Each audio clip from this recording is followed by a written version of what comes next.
Ya, selamat malam semuanya ya. Ya, selamat malam semua ya. Oke, terima kasih ya buat kesempatannya Kak Monik. Saya dadakan seperti biasa ya. Alius, ya ngisi. Malam, Oke, nggak apa-apa. Kak. Malam, gimana kabarnya Kak Weekend? Baik, Kak. Puji Tuhan bisa dilewati. Terlewati ya. Oke, Kak Weekend tetap Ya, semangat terus. Oke, ya, Oke, kita sharing-sharing malam ini ya. Ya, karena dikasih materi apa menjadi pimpin seperti Kristus. Seperti biasa saya doa sama Tuhan. Sama belum punya persiapan materi apa-apa, tapi saya selalu nyerahin sama Tuhan. Tuhan, apa yang mau Tuhan bicarakan bukan dari kepintaran saya, bukan dari kemampuan bicara saya gitu, bukan dari sekedar pengalaman hidup saya, tapi apa yang Tuhan mau untuk Tuhan sampaikan. Dan barusan saya coba untuk apa, sebentar, zoomnya hilang.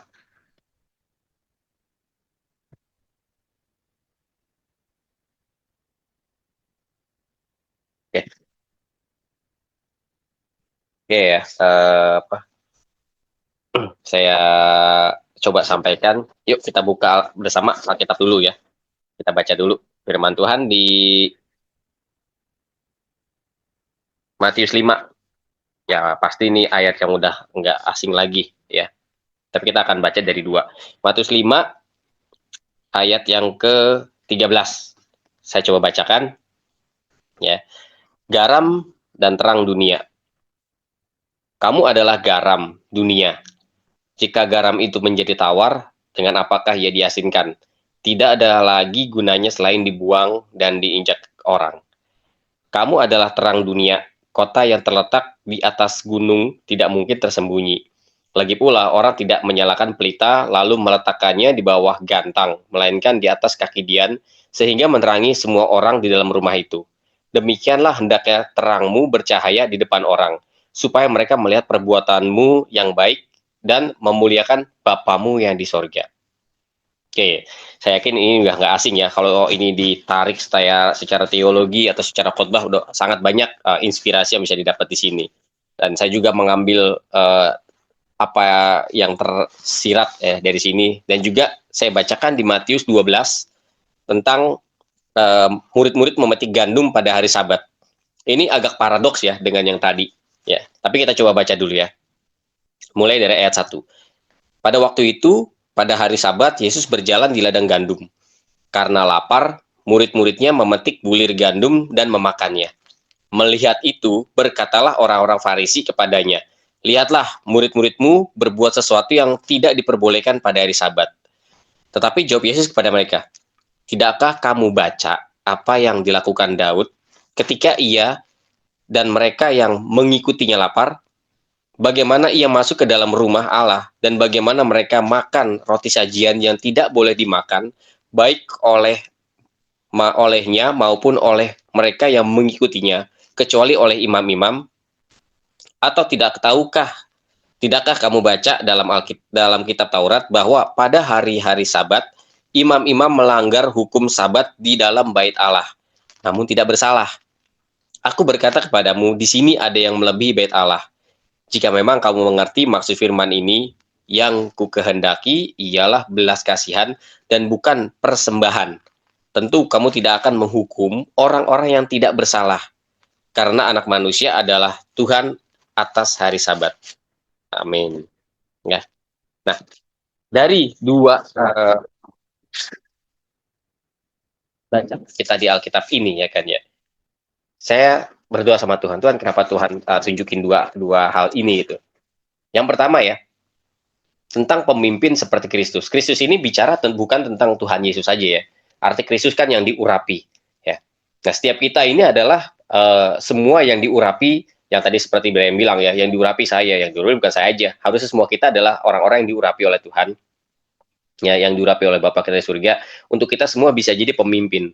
Betul, sebagian dari kita mungkin ya sampai seumur hidup itu tidak punya kesempatan untuk memimpin perusahaan kah, memimpin gereja, atau memimpin sekelompok orang dalam komsel kah, atau dalam komunitas kecil, atau tidak bisa juga memimpin keluarga kecil.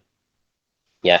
Karena juga kan ada beberapa dari kita kan bisa dibilang, oh saya bukan pemimpin gitu kan ya, saya nggak punya perusahaan, saya juga nggak punya gereja, saya juga nggak punya organisasi tertentu, tapi kamu punya keluarga. Seharusnya itu udah cukup untuk bisa memimpin orang lain. Tetapi mungkin sebagian dari kita pun sampai akhir hidup kita, mungkin kita nggak akan punya keluarga yang bisa kita pimpin.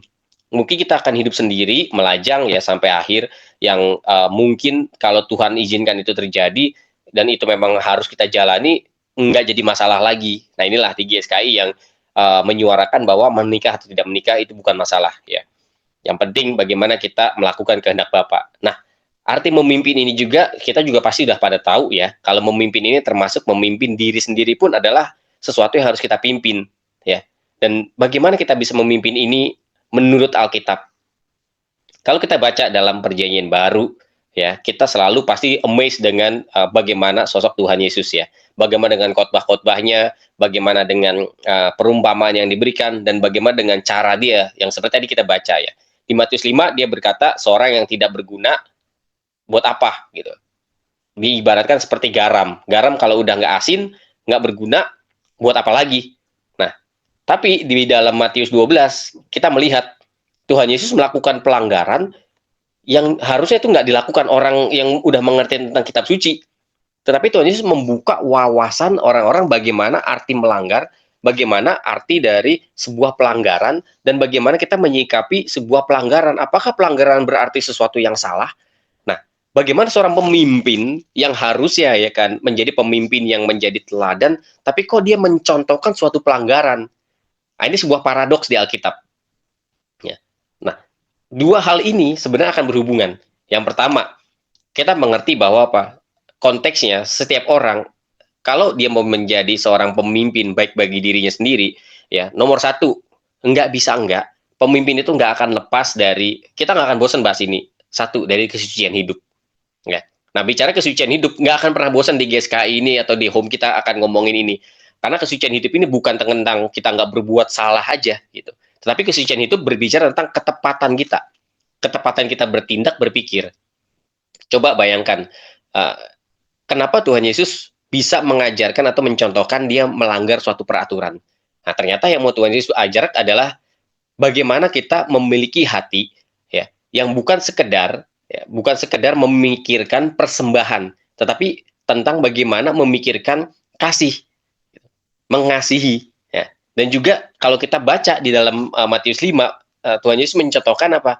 Bagaimana orang yang tidak berguna atau garam yang tidak berguna itu, yang udah nggak asin, nggak ada bergunanya itu akan diinjak-injak orang. Nah, dua hal ini akan kita coba pelajari. Yang pertama, setiap kita, kalau kita punya kesucian hidup, kita punya ketepatan, harusnya kita harus menjadi garam yang bisa digunakan. Nah, yuk kita pikirkan diri kita. Setiap kita ya adalah pemimpin bagi diri kita sendiri, dan setiap kita harus membawa hidup kita pada satu. Apakah kita sudah membuat diri kita berguna bagi orang lain? Nah, ini adalah kepemimpinan kecil yang harusnya kita miliki sebagai orang Kristen ya. Jangan sampai ya sebagian dari kita gitu, atau masih beberapa dari kita sampai hari ini ya kan masih berkata saya nggak ada gunanya, saya nggak bisa melakukan apa-apa. Lah ini masalah loh bagi orang Kristen. Harusnya dengan apa yang dicontohkan Tuhan Yesus, dan bahkan apa yang dicontohkan di kitab para nabi ya, dari mulai Kejadian sampai akhir, itu semua tokoh Alkitab selalu hidupnya itu berguna, selalu hidupnya itu sesuatu yang mengukir sejarah yang berarti. Harusnya setiap kita di masa hari ini ya, dengan cerita dan dinamika hidup kita masing-masing, punya sesuatu hal yang berguna yang bisa kita lakukan. Nah, itu ciri satu yang harus kita tarik dari bagaimana pemimpin yang diurapi seharusnya ya, yaitu apa? Seperti garam ya, yang berguna, dan juga seperti terang yang terlihat. Jadi nggak mungkin orang Kristen itu ngumpet di dalam rumah gitu kan, atau bisa dibilang oh saya introvert, saya nggak bisa bergaul dengan orang lain. Nggak ada gitu. Artinya kita introvert itu semua orang pada dasarnya ya, mungkin di sini beberapa ada yang introvert ya, buat dirinya sendiri, nggak bisa ngomong sama orang lain, nggak bisa bergaul. Itu nggak jadi jaminan atau nggak jadi alasan untuk kalian nggak berguna ya. Introvert itu setiap kita juga pasti nggak punya keberanian untuk bisa di depan umum, nggak semuanya punya ya. Tetapi dalam hal berguna dan hal memancarkan cahaya, artinya apa? kita semua harus punya sesuatu yang dinikmati atau bisa dinilai oleh orang lain. Tetapi bukan berarti kita harus kayak orang yang ekstrovert atau orang yang riang di depan umum atau jadi pembicara seperti di mimbar, nggak harus gitu. Karena contoh ya, kalau orang bilang, oh saya introvert gitu kan, saya mungkin nggak kelihatan ada gunanya. Saya contohkan satu, seorang accounting atau seorang back office yang kerja, itu nggak perlu ada di depan umum dan nggak perlu ngomong, nggak perlu dia menjual sesuatu gitu. Karena tugas dia adalah di depan layar, diem, nggak perlu banyak bergerak, ya kan. Dia mengerjakan hal yang berguna, di mana dia membutuhkan pekerjaan yang diem. Nah ini kan nggak jadi alasan, dan pada saat dia mengerjakan sesuatu dengan baik, sebagai seorang accounting, sebagai seorang akuntan, atau sebagai back office, itu kan dinilai oleh orang-orang sekelilingnya. Iya memang dia nggak banyak omong, tapi kerjanya kelar. Nah ini kan berarti nggak butuh banyak omong kan, gitu. Jadi nggak ada alasan ya, saya introvert, saya nggak gini gitu. Atau mungkin seorang mekanik, ya seorang mekanik itu nggak perlu banyak omong gitu. Orang mekanik ya urusannya kayak motor gitu kayak, dia nggak perlu banyak omong gini-gini, dia kerjain aja. Atau misalnya di mesin, ya dia ngerjain mesin gitu kan, ya dia nggak perlu banyak omong. Dia bagaimana dia buka mesinnya, dia melakukan perbaikan. Nah ini melakukan sesuatu yang berguna, dan orang-orang pasti akan melihat dan merasakan fungsi dia di dalam hidup mereka. Nah, ini salah satu ciri orang Kristen yang seharusnya menjadi pemimpin bagi dirinya sendiri. Yuk kita coba telisik diri kita. Apakah kita masih cari alasan bahwa saya ini bukan pemimpin, saya ini bukan tipe pemimpin, saya ini seorang jemaat. Nah, ini di GSKI, di PRS, kita diajar bahwa apa? Saya sering dulu diskusi sama Brian, ya, zaman-zaman awal-awal home itu ya. Yang kita senang dari PRS adalah apa? PRS itu nggak membuat pembeda ya antara jemaat dan pendeta. Jadi materi atau khotbah yang dikasih itu sama gitu, dan tuntutannya antara pendeta dan untuk jemaat itu sama. Karena kita semua ini adalah pemimpin-pemimpin, kita nggak ada yang lebih tinggi atau lebih rendah secara hierarki dalam konteks kesucian atau dalam konteks tugas kita untuk melakukan kehendak Bapa. Seharusnya kita nggak membuat hierarki atau batasan di mana yang boleh lebih itu hanya seseorang yang diberi karunia memimpin. Terus kita yang cuma di kantor atau misalnya di pekerjaan kita bukan sebagai pemimpin perusahaan, kita bukan pemimpin gitu. Nah ini kan cara pandang yang harusnya diubah. Dan pada saat murid-muridnya lapar, ya itu murid-muridnya lapar gitu kan, terus dia metik gandum. Itu masalahnya di mana coba? Kan yang penting kan orang lapar harus dikasih makan. Karena itu hari Sabat, terus mentang-mentang hari Sabat orang nggak boleh makan gitu. Nah, apa gunanya hari Sabat jika hari Sabat itu membuat orang malah menjadi tidak berguna atau menjadi beban buat orang lain, bahkan menghalangi orang lain untuk bisa mendapatkan hal yang baik. Itulah kenapa Tuhan setelah itu memberikan perumpamaan, kalau kita baca lagi tentang apa? 99 domba dan 1 domba. 1 domba menghilang, ya, yang 99 dicari, ya, yang satunya, yang 99-nya ditinggal, yang satunya dicari, ya. Nah itu kan berbicara pada apa? Bukan tentang jumlahnya gitu. Bukan tentang mikirin yang banyak, tapi mikirin siapa yang harus diselamatkan. Dan nggak peduli, mau hari Sabat dia pasti akan menyelamatkan 1 domba yang hilang itu. Dan kalau kita mundur lagi ke perjanjian lama, ya, kalau kita lihat bagaimana Bapa bekerja, ingat Tuhan Yesus itu hanya melakukan kehendak Bapa, ya. Dan kalau kita melihat bagaimana Bapa mengerjakan penyelamatannya terhadap bangsa Israel dan bahkan terhadap tokoh-tokoh sebelum bangsa Israel itu berdiri, ya, kepada Musa, kepada Yusuf, ya, kepada Abraham, bahkan kepada Lot, itu membuktikan bagaimana Bapa itu memimpin, ya, memimpin manusia ini sebenarnya nggak layak untuk dipimpin. Kenapa? Berkali-kali Tuhan kasih kesempatan, berkali-kali Tuhan juga dikecewakan. Mulai dari Adam, ya, mulai dari Kain, ya, mulai dari anak-anaknya, ya, sampai ke Nuh, ya, sampai hari ini kita lihat. Tetapi apa yang Tuhan tunjukkan? Bukan tentang bagaimana, udah nggak berguna nih, udah buang aja. Tuhan tidak pernah melakukan itu. Tuhan tidak pernah membuang. Bahkan dia berkata apa? Dia menurunkan hujan kepada orang jahat dan kepada orang baik. Dan dia memberikan matahari yang sama. Artinya apa? Seorang pemimpin tidak akan membuat perbedaan tentang bagaimana status orang yang dipimpinnya. Dalam konteks ini, ya, mungkin bisa diarahkan kepada pemimpin di perusahaan atau pemimpin di dalam kelompok. Tetapi kepada diri kita pun, kita nggak boleh membuat pembedaan terhadap diri kita sebagai pribadi yang layak untuk dipimpin dan memimpin.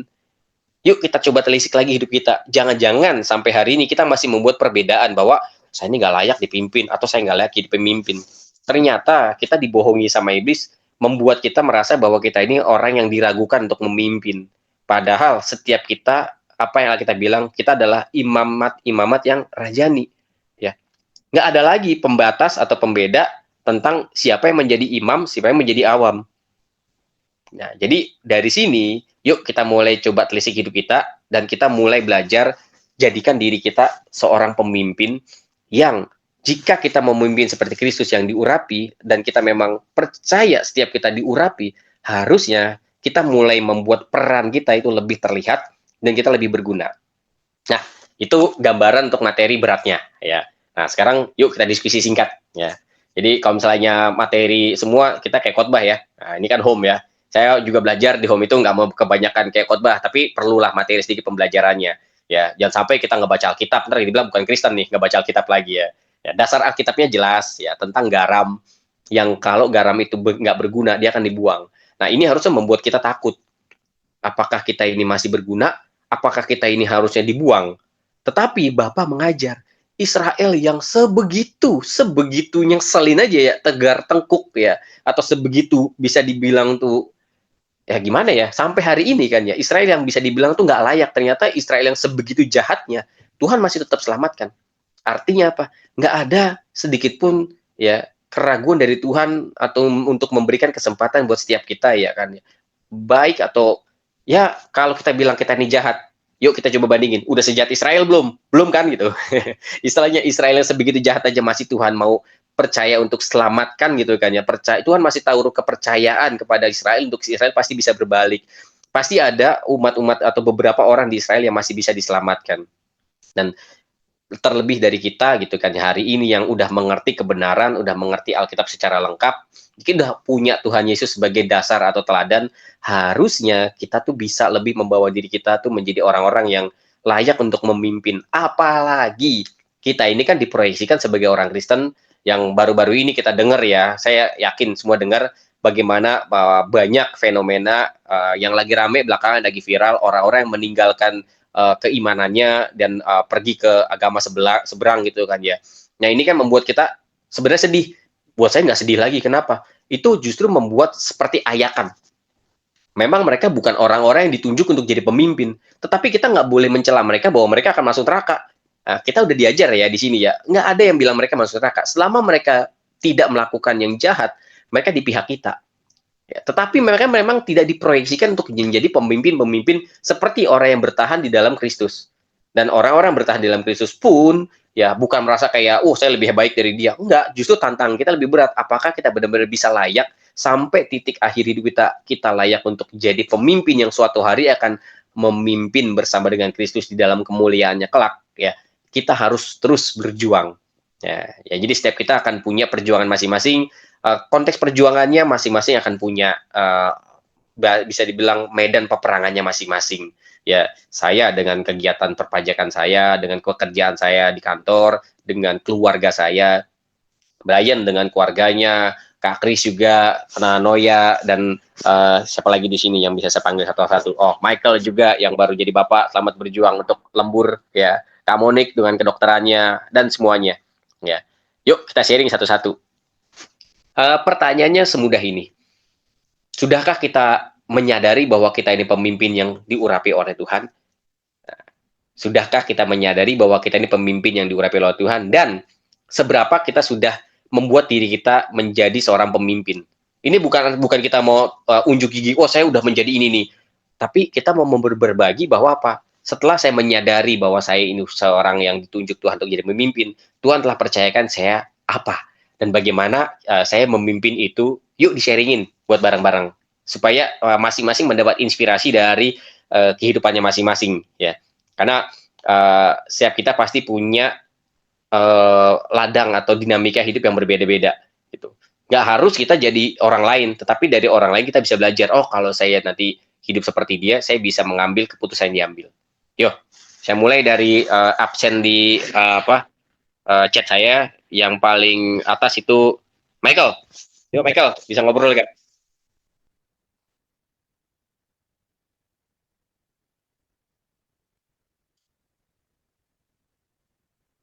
Michael?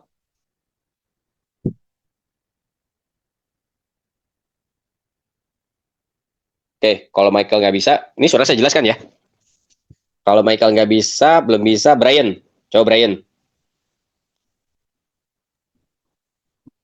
Oke, menarik ya pertanyaannya. Apakah kita itu sudah menjadi pemimpin yang diurapi gitu ya tadi kali sih?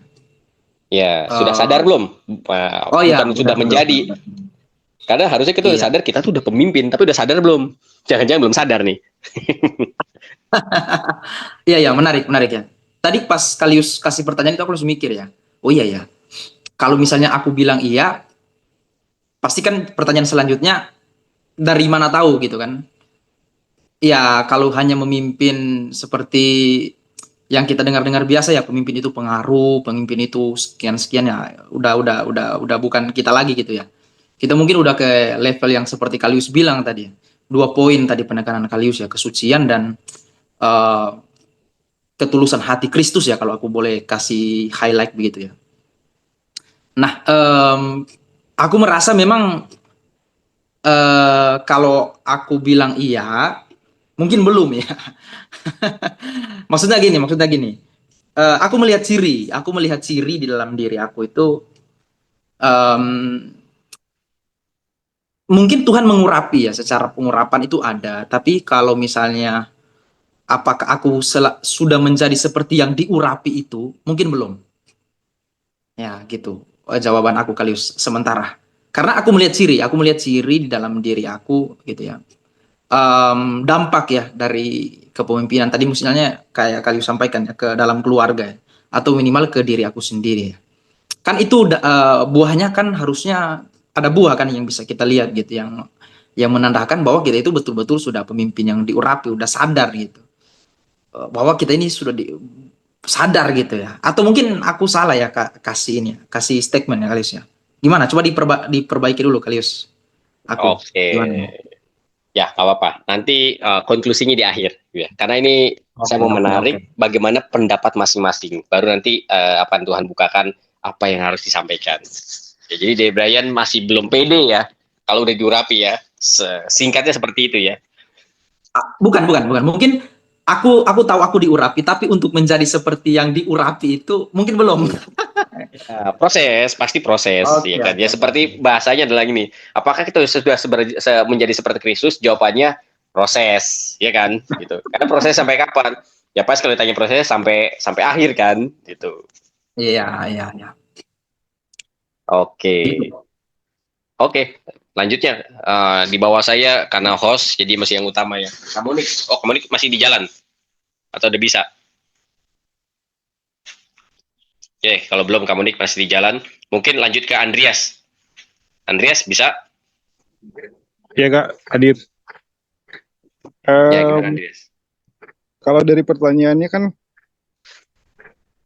sebentar ya pertanyaan tadi. Ya, Apakah kita apakah sudah kamu sudah menyadari menyadari kita bahwa ini kamu sudah itu menjadi pemimpin yang pemimpin yang diurapi?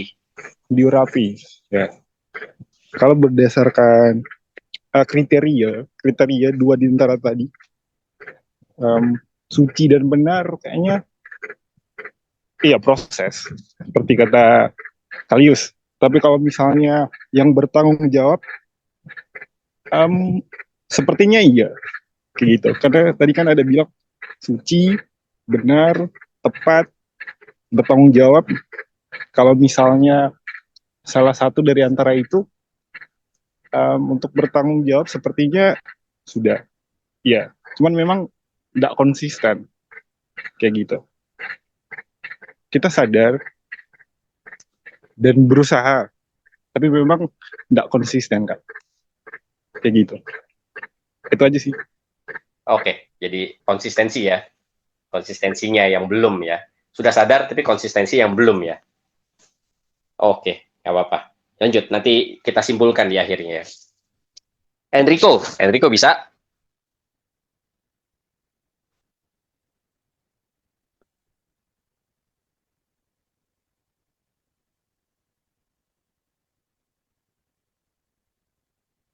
Enrico masih di mood?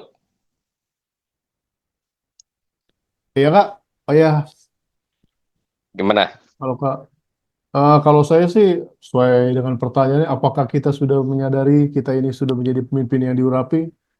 Saya juga masih proses sih Kak, tapi ada progresnya sedikit-sedikit gitu.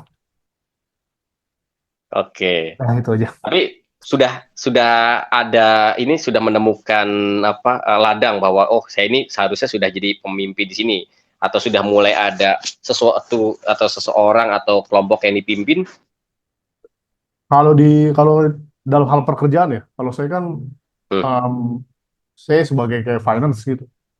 Tapi kalau di lingkungan keluarga sama di pekerjaan, em, ya sedikit-sedikit lah ada proses disertai progresnya gitu. Proses disertai progres, tapi sedikit-sedikit. Nggak terlalu berdampak gitu, Kak. Masih sering jatuh bangun saya. Ya itu aja, Kak. Oke. Selanjutnya kita agak ribet dikit ya soal pakai handphone nih. Tadi bawa komputer ternyata nggak bawa chargernya. Oke, di bawahnya ada Francisca. Ibu Francisca bisa open mic, bisa sharing.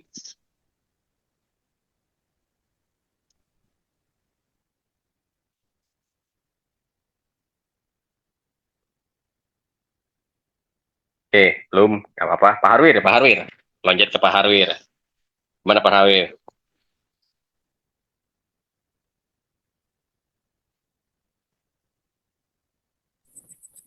Em, Sebenarnya pertanyaan itu kalau kita jawab sendiri iya, iya. Saya tanya balik dulu ya.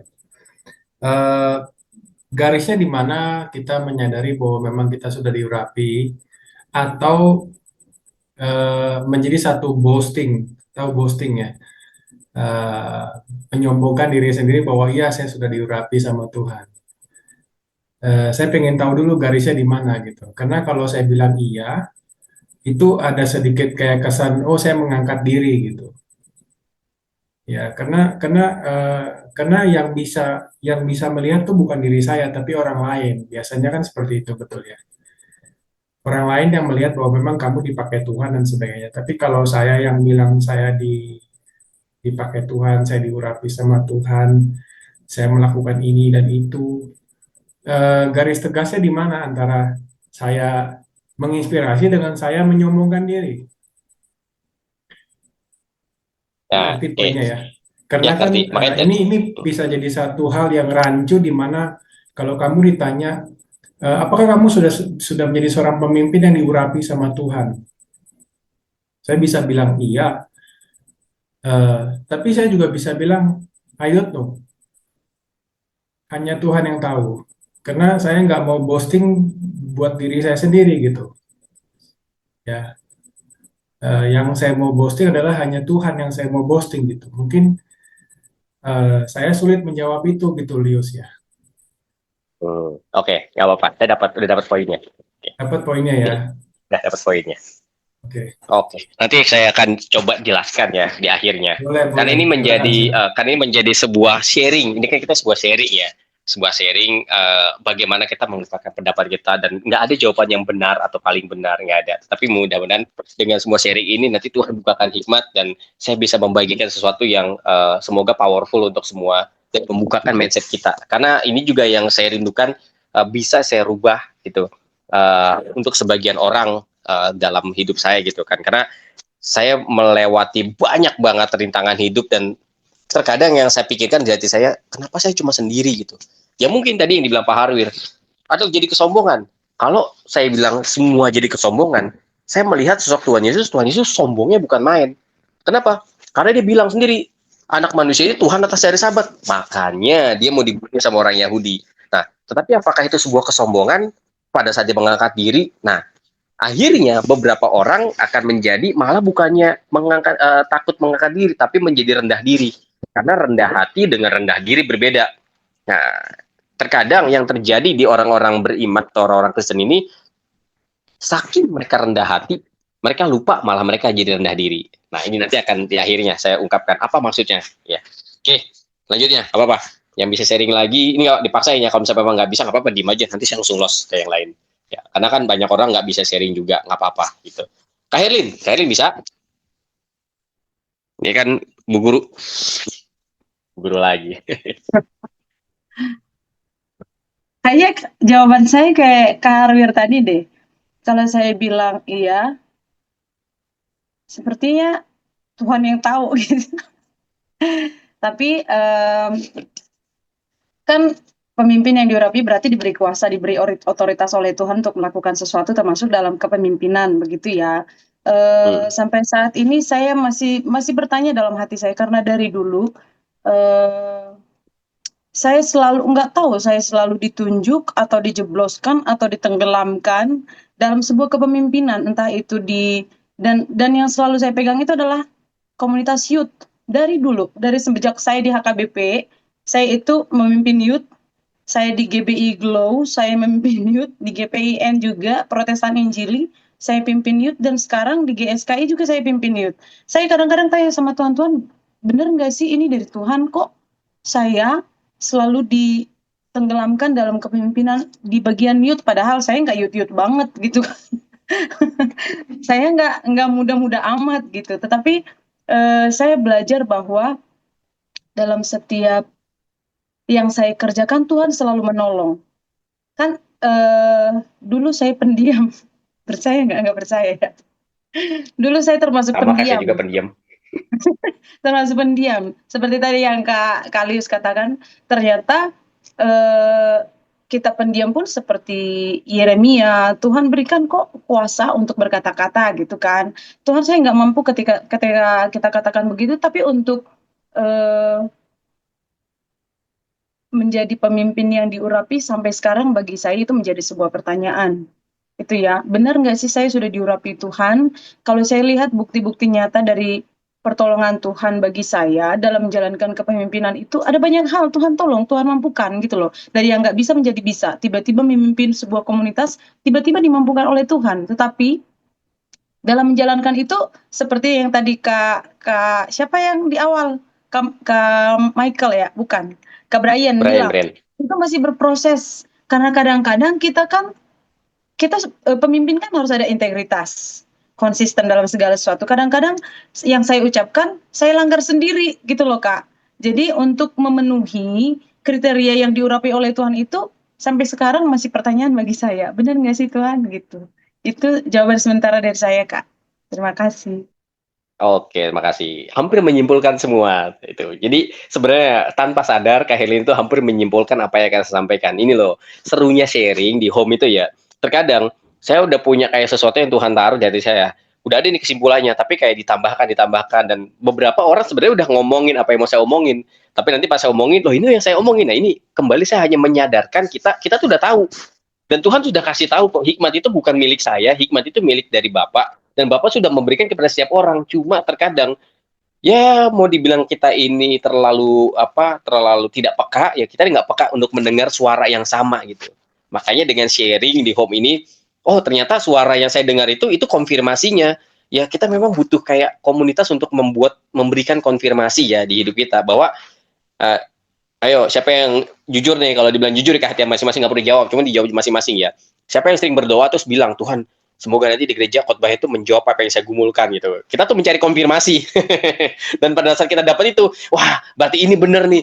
Sebenarnya kita udah tahu kalau konfirmasi kita udah dapat, tapi kita butuh penguatan aja bahwa apa yang saya dengar atau apa yang saya yakini ini benar. Sama seperti keyakinan kita ini bahwa kita ini sudah diurapi. Gitu. Padahal tuh udah urapi, tapi kita nggak yakin. Wah, benar nggak saya diurapi sih? Ini benar nggak sih gitu kan ya, atau saya yang kepedean. Tadi Kak Pak Heru bilang apa jangan saya angkat diri nih, jangan saya sombong doang itu, saya kepedean bahwa saya ini diurapi, padahal saya ini bukan diurapi, saya cuma sombong. Apakah yang saya lakukan sombong? Yang tahu siapa gitu. Nah ini kan jadi banyak pertanyaan membuat kita akhirnya bimbang, dan kebimbang itu justru membuat kita malah ini yang jadi masalah, kita tidak maksimal yang seharusnya membuat kita bisa mencapai tujuan itu lebih cepat. Tetapi kalau Paulus bilang seharusnya kamu sudah menjadi guru, tetapi kamu lamban. Nah, lamban ini salah satunya apa? Apa yang mau saya sampaikan adalah kita lamban menyadari bahwa kita ini sudah diurapi dari semula. Pada saat kita kita mempercayai bahwa Yesus itu adalah juru selamat kita, dan kita mempercayai bahwa Dia yang akan menjadi raja kita. Di situ ada titik pertama kita menjadi orang yang diproses untuk diurapi. Karena urapan itu kayak minyak ya, nggak turun langsung seember. Seperti setetes. Nah, urapan itu kan mengalir ya. Kalau diibaratkan mengalir dari kepala turun ke janggut sampai ke tubuhnya ya. Artinya apa? Kepenuhan Roh Kudus itu nggak tiba-tiba instan. Itu adalah sebuah proses yang terus-menerus berkala, yang tadi disampaikan ya, berkala ya, dan juga konsisten. Tetapi memang kesedihan kita ya, selama kita masih punya daging ini, kejatuhan itu tetap masih ada. Tapi kembali lagi, Tuhan itu bukan Tuhan yang bisa dibilang otoriter ya, memaksa orang langsung target kamu 5 tahun. Kalau kamu dalam 5 tahun kamu nggak bertumbuh, kamu kelar. Wah, kita kalau kayak gitu, kita bayangin kayak apa ya? Selesai semua kita ya. Karena kita nggak ada yang mencapai target tepat waktu. Tapi kita belajar dari Israel.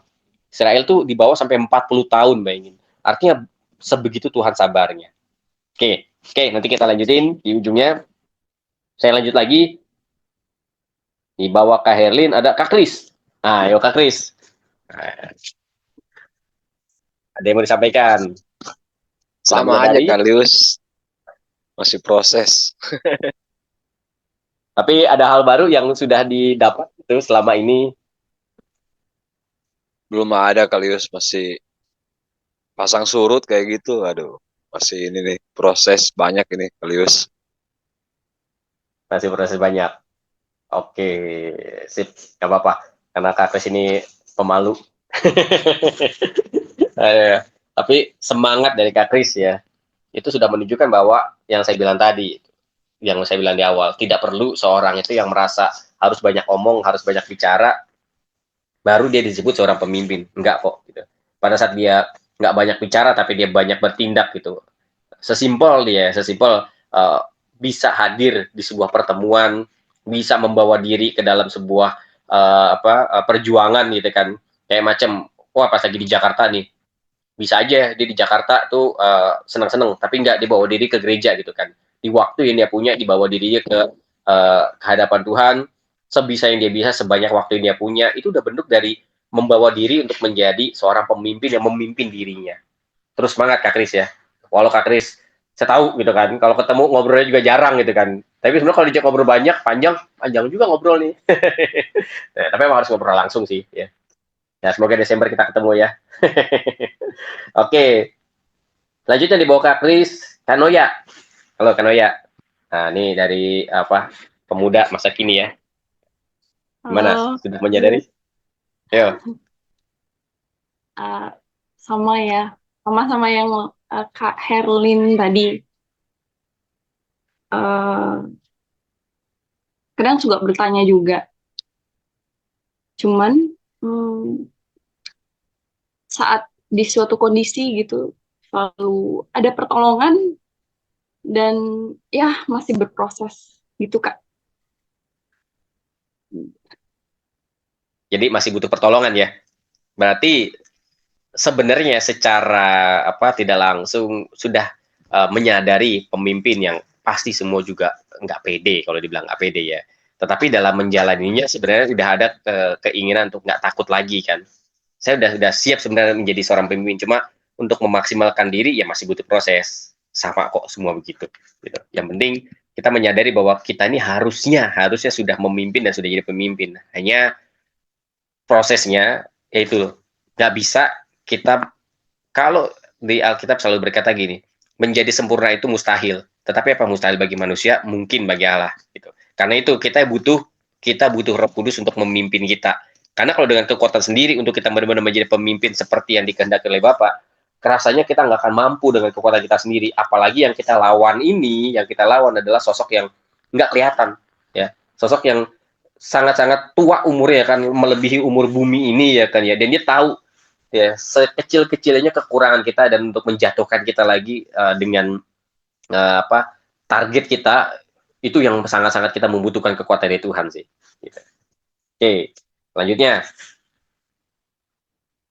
di bawah Kanoya, Kartini. Bisa Kartini? Sudah menjadi seorang pemimpin di keluarga kah? Aku sih ya kayak lebih gak kayak teman-teman ya keluar ya. Aku lebih ke diri sendiri dulu ya. Boleh. Karena kan nggak terlalu ada komunitas gitu. Jadi aku paling di rumah gitu kan. Jadi aku lebih berusaha memperbaiki diri supaya paling enggak ketika kita bisa berdampak bagi keluarga kecil dan orang-orang di sekitar itu aja Pak. Terima kasih. Oke, terima kasih. Ya, sebuah pernyataan bahwa dimulai dari diri sendiri dulu. Ya, ya sebentar, saya catat dulu.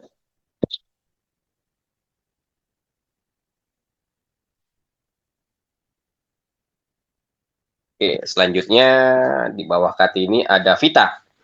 Kak Vita, bisa open mic? Bisa sharing?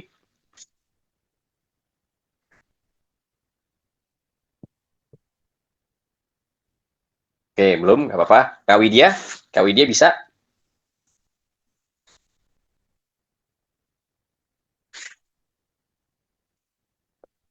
Oke, lanjut Kak Weekend. Kak Weekend bisa open mic?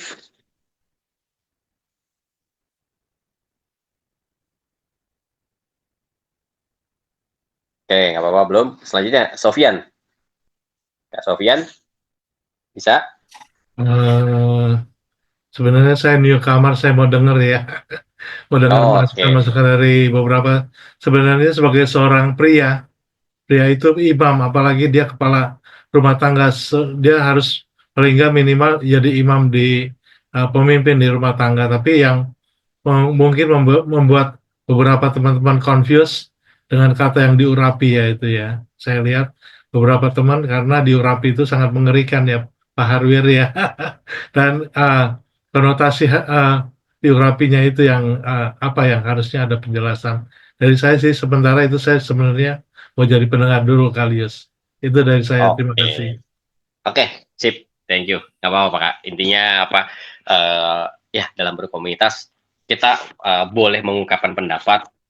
Kadang kita juga malu, nggak masalah gitu kan. Karena komunitas kan nggak boleh memaksa orang untuk sharing ya gitu. Karena ada yang mau jadi pendengar, ada yang mau belajar, ada yang nggak berani untuk mengungkapkan. Komunitas memang harus berwarna gitu. Jadi kalau komunitas itu hanya dibawa kepada satu arah, saya khawatir jadi gereja terbuka gitu kan, jadi gereja balik gitu kan ya. Kita bukan berkomunitas nih, kenapa? Nggak ada yang ngobrol gitu kan, nggak ada obrolan di antara sekeliling gitu. Tapi kalau misalnya terlalu banyak ngobrol juga gitu kan, akhirnya cuma tukar pendapat, apalagi sampai berdebat, ini jadi komunitas yang nggak sehat, tidak terarah. Makanya di home ini kan kita pasti punya tema. Nah, dari tema ini setiap pembicara pasti saya yakin semua pembicara akan Tuhan berikan hikmat untuk bisa menyampaikan sesuatu yang bisa menjadi kekuatan buat sesama. Dan saya pun tidak lebih besar daripada teman-teman semua gitu. Pada saat saya menyampaikan sesuatu ini, saya berdoa sama Tuhan, saya ini cukup berbahaya sebenarnya kalau ngobong dengan kemampuan berbicara saya ataupun dengan pengalaman saya. Saya bisa berbicara apapun gitu. Dan saya coba untuk merendahkan diri dan merendahkan hati saya di hadapan Tuhan bahwa Tuhan, saya ini bukan siapa-siapa gitu. Pada saat menyampaikan seperti ini, apakah sudah menjadi pemimpin seperti Kristus? Sama seperti teman-teman semua. Kalau ditanya sudah jadi pemimpin seperti Kristus, jawabannya nggak ada yang bisa menjawab 100%. Saya yakin saya sudah percaya seperti Yesus. Saya yakin ya nggak ada yang berani untuk jawab. Bahkan PR sendiri berkata apa? PR sendiri berkata dia masih proses dalam konteks apa kan? Pribadinya pun masih terus digerus sama Tuhan. Ternyata karakter dirinya sendiri itu kan sekelas PR saja masih buruk gitu kan dalam pandangan dirinya gitu. Bagaimana kita gitu loh yang di bawahnya Pak Eras gitu kan ya. Kita kalau ngeliat Pak Eras aja masih sebegitu bilang dianya masih punya karakter buruk, masih punya monster yang bisa bangkit gitu. Apalagi kita gitu yang jam doanya bolong-bolong, baca Alkitab juga udah jarang ya kan. Kalau misal diajakin juga malas, terus mau dibilang yakin mau jadi yang diurapi, boro-boro ya kan ya. Kita pasti akan semua, nggak ada yang berpede untuk bilang itu. Tetapi saya mau buka mindset teman-teman semua di sini bahwa apa? Saat saya mendapatkan materi ini pun dan saya tanya sama Tuhan, Tuhan apa sih pemimpin seperti Kristus? Tadi saya jalan juga sambil hujan-hujan, ya saya sama istri kita jalan sambil cari makan dan di situ di tengah hujan itu Tuhan sampaikan, emang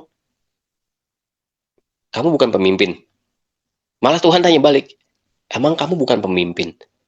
Emang pemimpin selalu yang punya kriteria yang seperti kamu punya?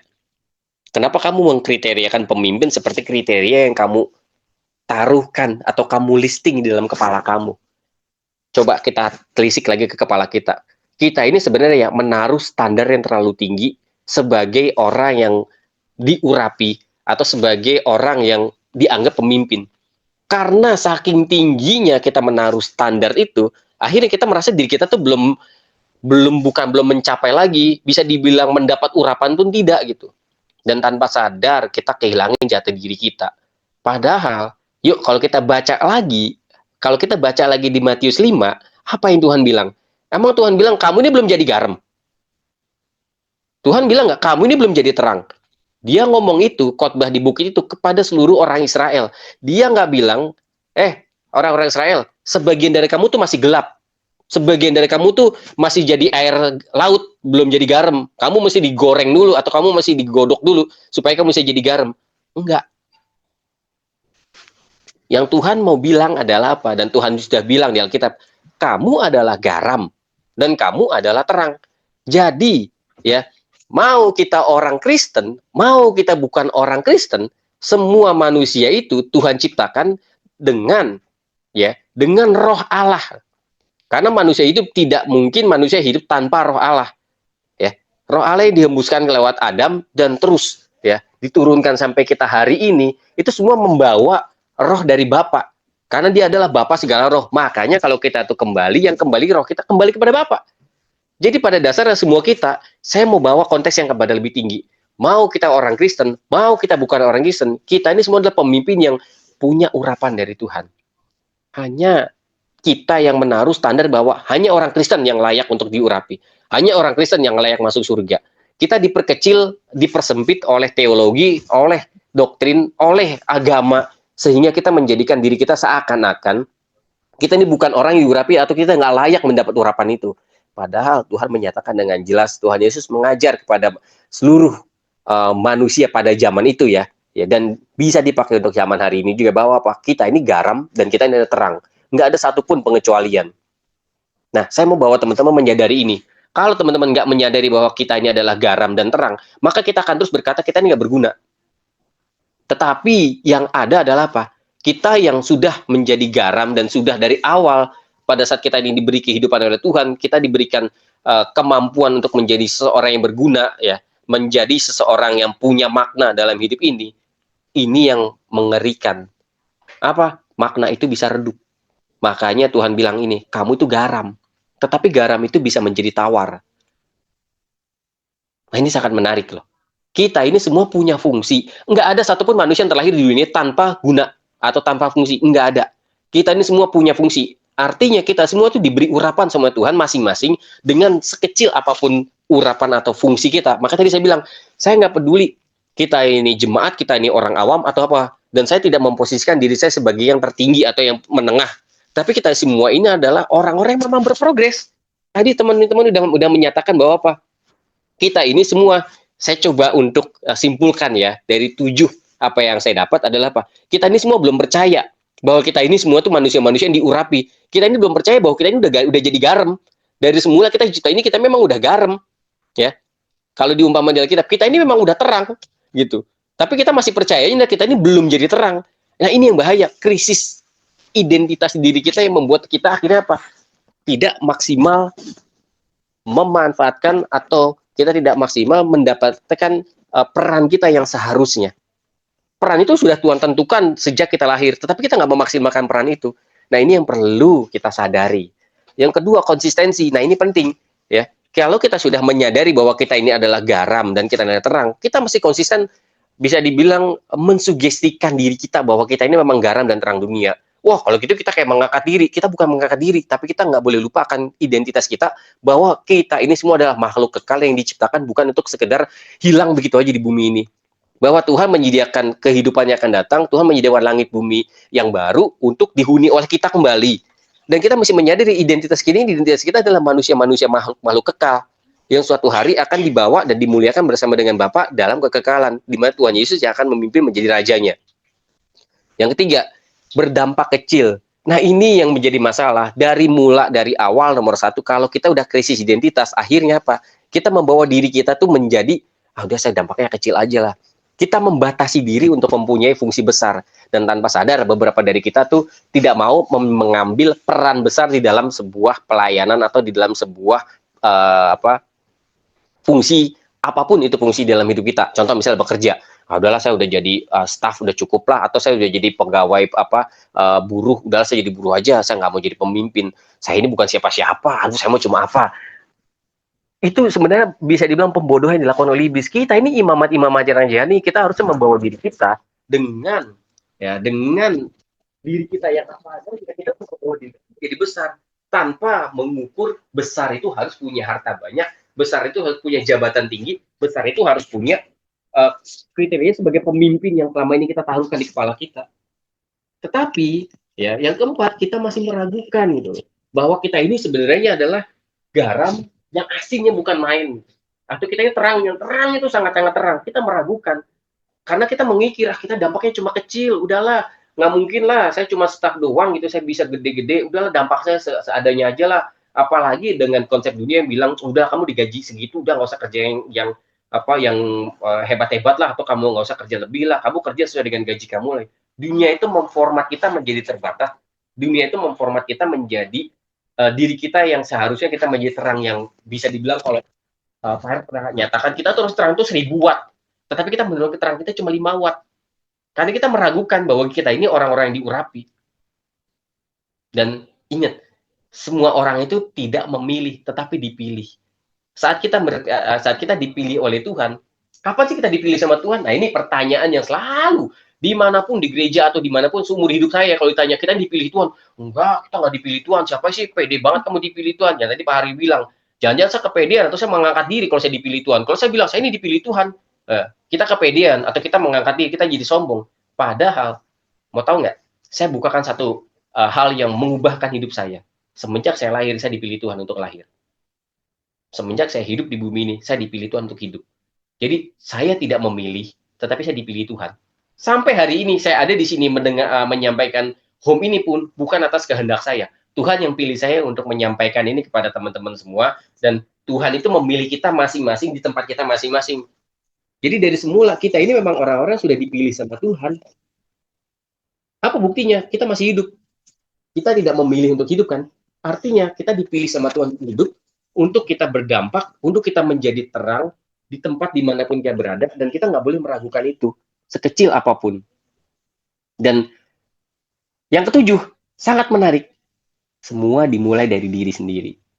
Nah dari 7 ini, ya, saya harap kita bisa menyadari, ini sebuah komen yang random, yang teman-teman sampaikan, tapi Tuhan membawa saya kepada hikmat 7 hal ini, ya, menjadi hal yang baik, menjadi sebuah hikmat yang membuat saya bisa mudah-mudahan merubah teman-teman, mindset teman-teman untuk menyadari bahwa kita ini semua adalah orang-orang yang sudah dipilih sama Tuhan.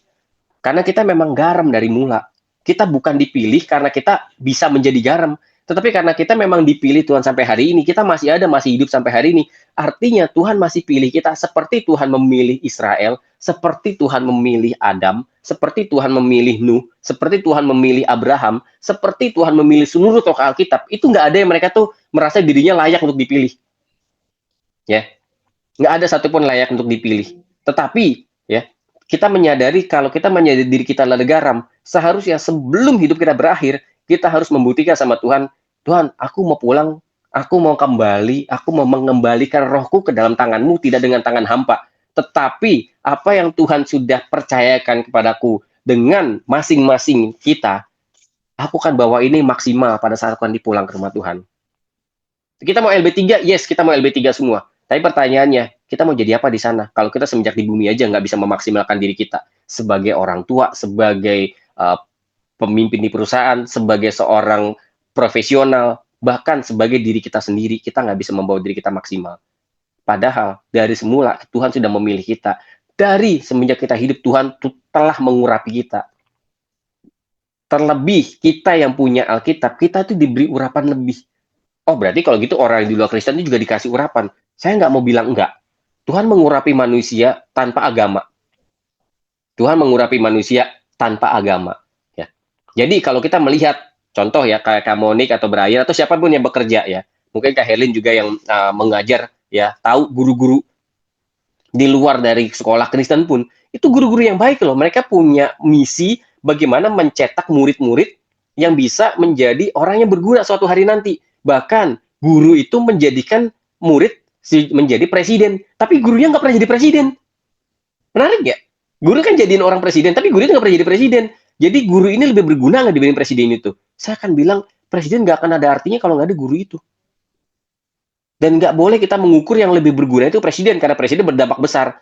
Kita yang menaruh ukuran itu di kepala kita, sehingga kita berkata, kalau saya jadi pemimpin, saya harus punya 1000 jiwa.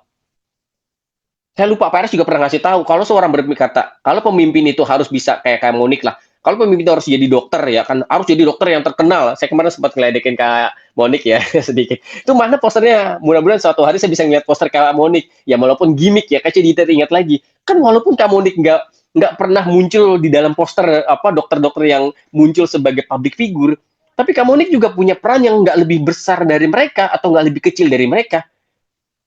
Tapi kita yang menaruh, kalau sebelum belum muncul di poster ngapain saya lebih-lebih. Kita yang menaruh batasan, limitasi untuk kita menjadi lebih. Padahal kita sudah diciptakan menjadi terang dan garam.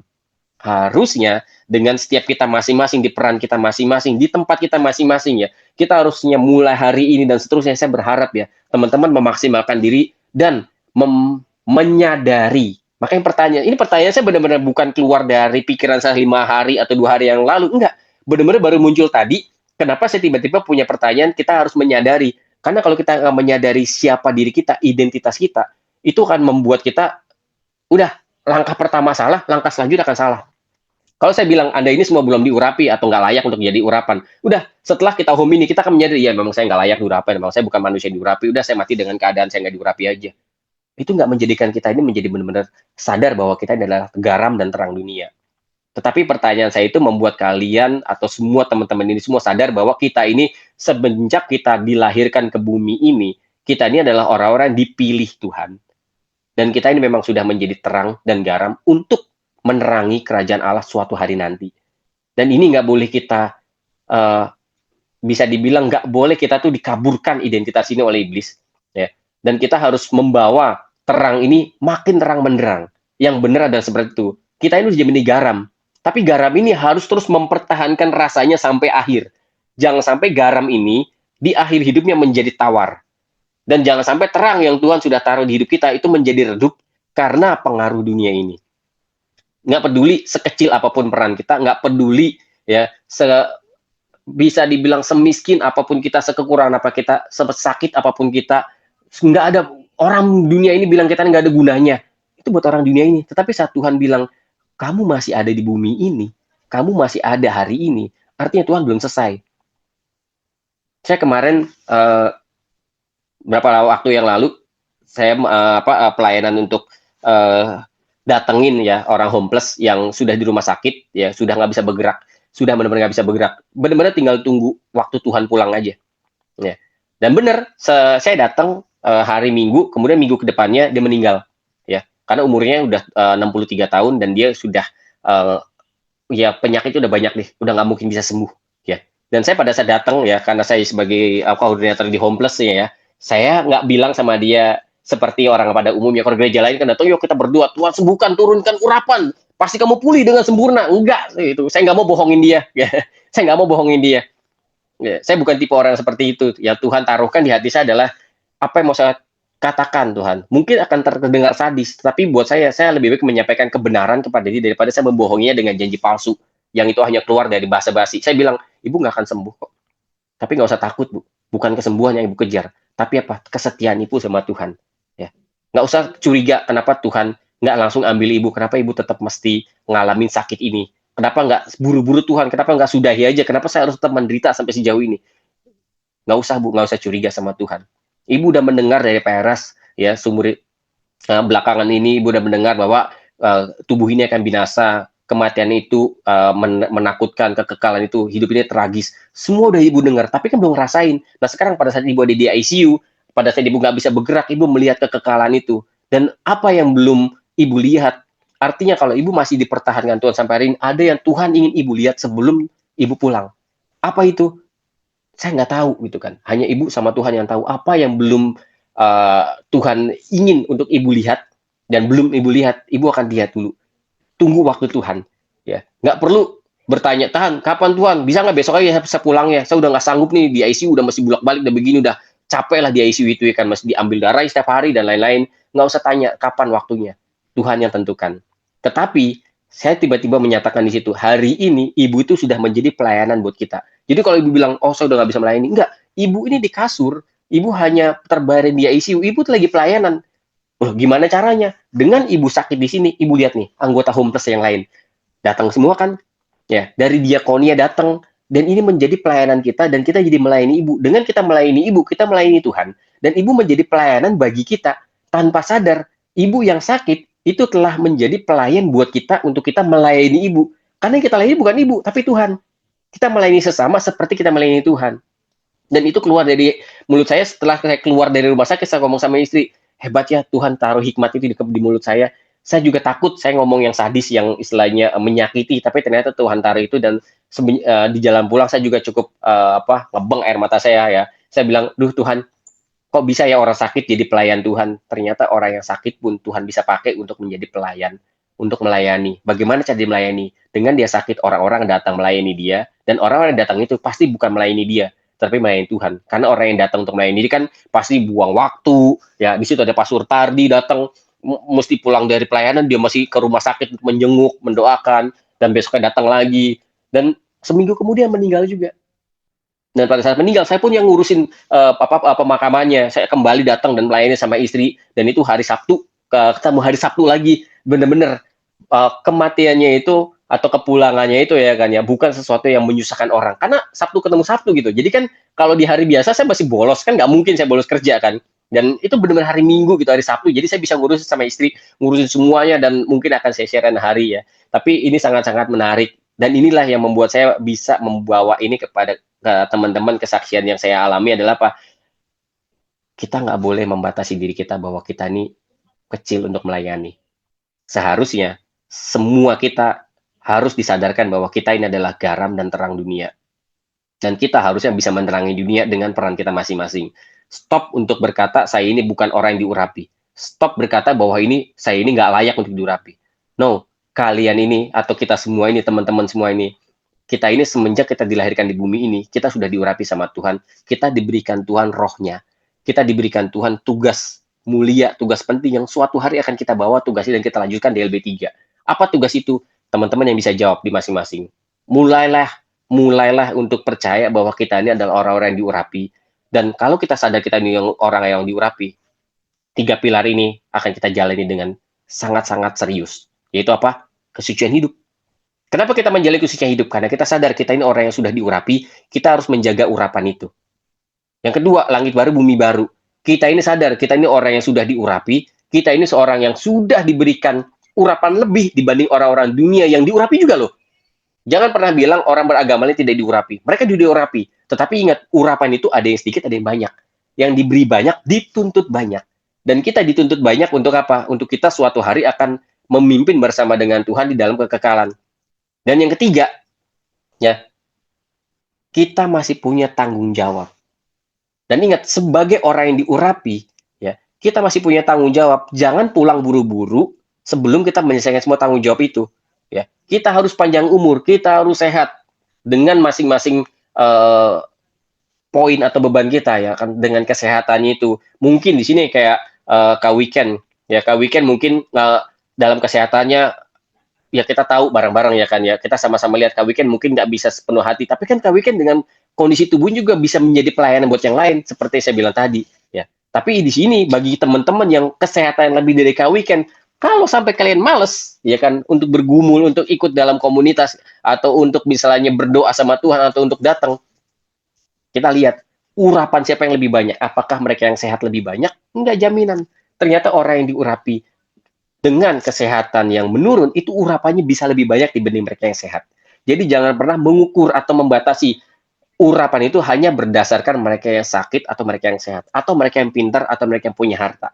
Itu memang betul adalah hal-hal yang bisa dibilang hal-hal yang sangat-sangat privasi ya, yang tahu seberapa banyak urapan kita, betul hanya Tuhan yang tahu ya, kita nggak tahu, tetapi semua itu akan terlihat dari dampak yang bisa kita tularkan atau kita tunjukkan kepada orang dengan tanpa kita berharap orang itu melihat.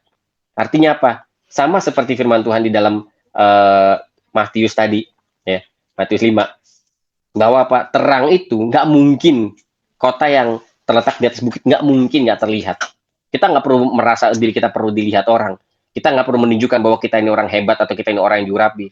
Urapan itu pasti akan terlihat dengan sendirinya jika dalam pekerjaan kita bekerja maksimal, jika dalam mengajar kita mengajar dengan maksimal, jika dalam melayani kedokteran kita melayani dengan maksimal, ya, atau apapun peran kita ya masing-masing kita melayani dengan maksimal, pasti akan terlihat. Dan kalau Tuhan berikan izin atau Tuhan izinkan kita mendapatkan berkat lebih dalam konteks materi, pada saat kita punya banyak, kita pasti akan menabur lebih banyak.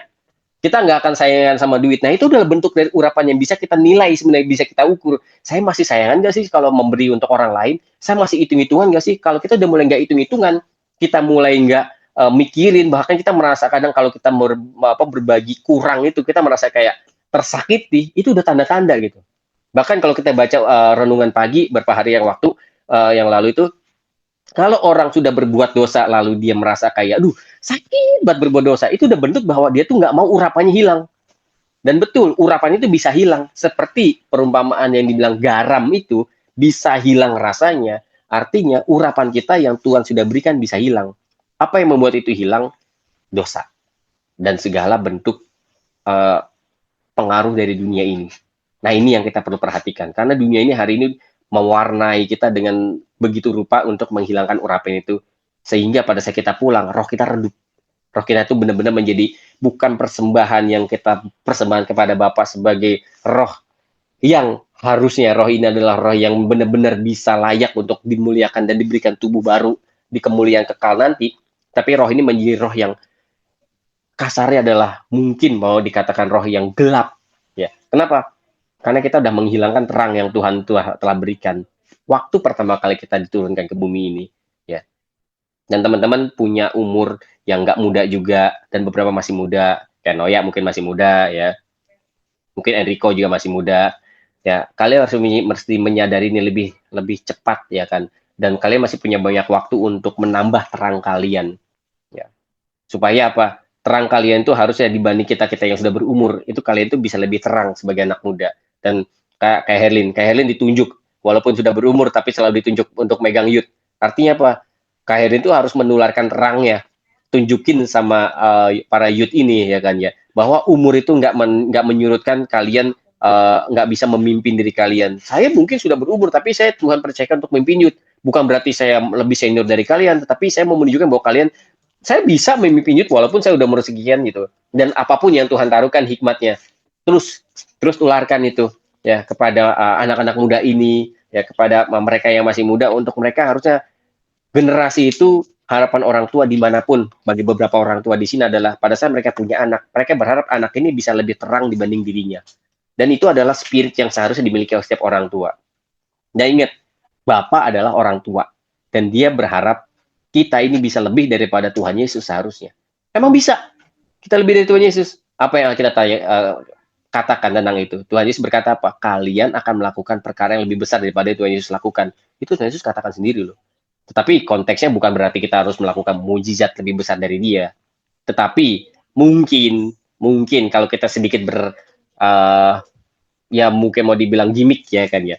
Di zaman Tuhan Yesus nggak ada handphone. Mungkin di zaman Tuhan Yesus ada handphone, beda ya. Ya, kita sekarang kan menghadapi handphone dan berbagai tantangannya. Ya, ini nggak dihadapi oleh orang-orang di masa Yusuf atau di masa Daud atau di masa Daniel. Nah, kita ini punya tantangan lebih besar dari mereka. Bukan berarti mereka itu lebih besar dari kita. Enggak. Setiap orang akan diuji menurut zamannya masing-masing. Tetapi kita harus keluar sebagai pemenang dan mempertahankan rasa kita. Ya, seperti garam itu sebenarnya nggak punya satu rasa loh. Kalau kita mempelajari ya, mungkin Kak Monik di dalam kedokteran tahu bahwa nggak pernah ada satu mineral itu punya satu rasa. Ya, garam itu kalau diurai ya ke dalam atom terkecilnya itu ada rasa manis, ada rasa pedas, ada rasa apanya, itu punya rasa banyak. Ya, pedas bukan rasa ya, pedas itu sensasi. Saya baru tahu juga kemarin ya. Ya, jadi intinya ada rasa ya.